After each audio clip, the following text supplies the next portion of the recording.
Alright, it's the 27th out here. Pretty nice day. It's not quite as warm as it looks. It's nice and sunny, but it's probably, it's in the 50s maybe.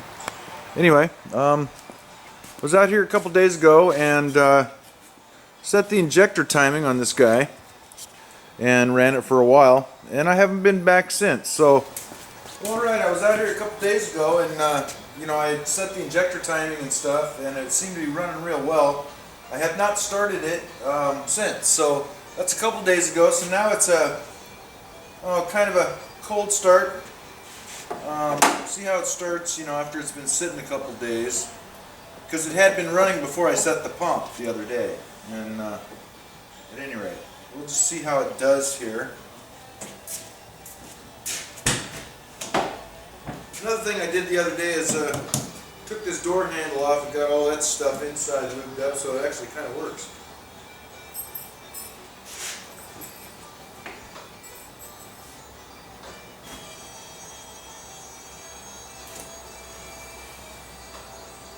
Alright, we'll give it a glow here.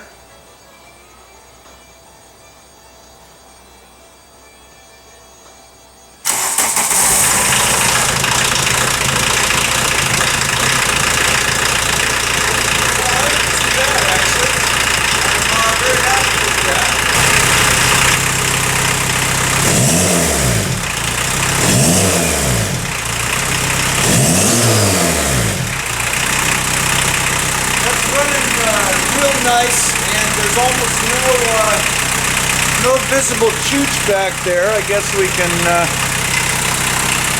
see. The other day when I lit this thing up right off the bat, you couldn't even see back there, but that's just awesome right now. It's running pretty well, and I'm gonna go with that. All right, a bit later, and company's come and gone. I went ahead and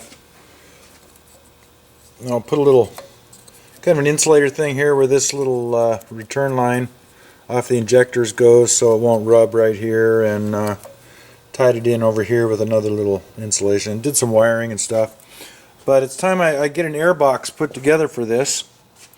The engine that's in here, normally the air box sits kind of behind it with the little snorkel up this way, but yeah, with this stuff I've put my air box kind of right in here between the tube and the headlight. And what I've done, what I had in the old one was the air box that actually came from, well, this part of it came off of the Jetta, and then I used the front part of Rabbit one, but drilled a bunch of holes in it for some extra flow.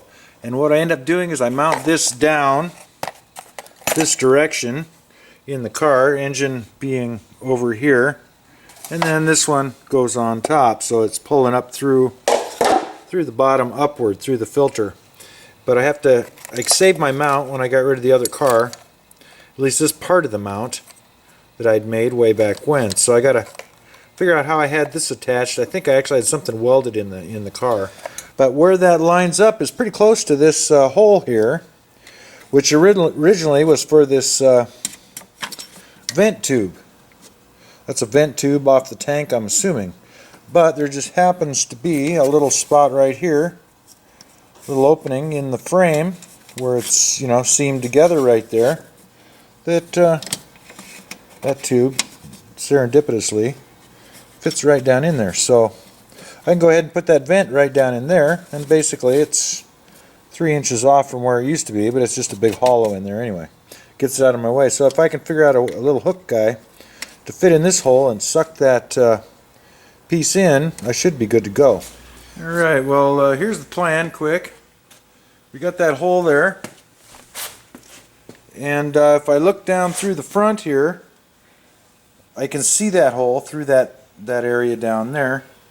So I'm going to go ahead and put this guy on the end of a long magnet and tuck it back through there and poke it up through there.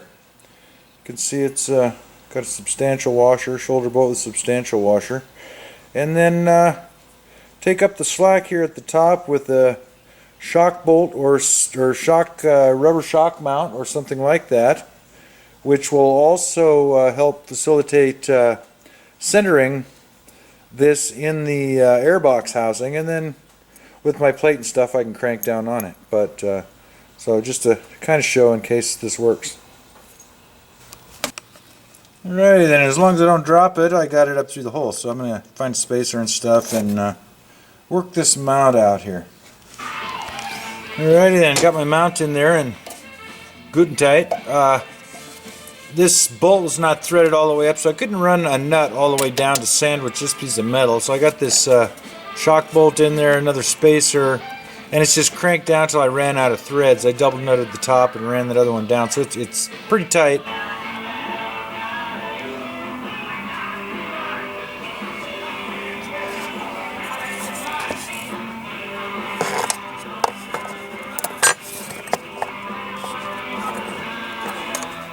That's how that works. That'll hold this bottom of this box in place. And then I put the filter in, put the top on. Got their little clampy guys. And that's the way it is. So I got a shoulder nut that'll go right down on here with a lock. And that'll work out good. Alright, in and mounted. And yeah, it basically looks like it belongs in there. Although it doesn't. Pretty cool application. So next I've got to figure out my shift linkage, I guess, and then I have an exhaust to sort out as well. Well, alright, it's getting kind of late. I've been slacking. All I managed to do is get the axles in and tight and that monkey business. Time to sort out some kind of shift linkage here. For the, I think it's the 27th, the weekend of the 27th, unless something major happens, I'm going to say thanks for watching.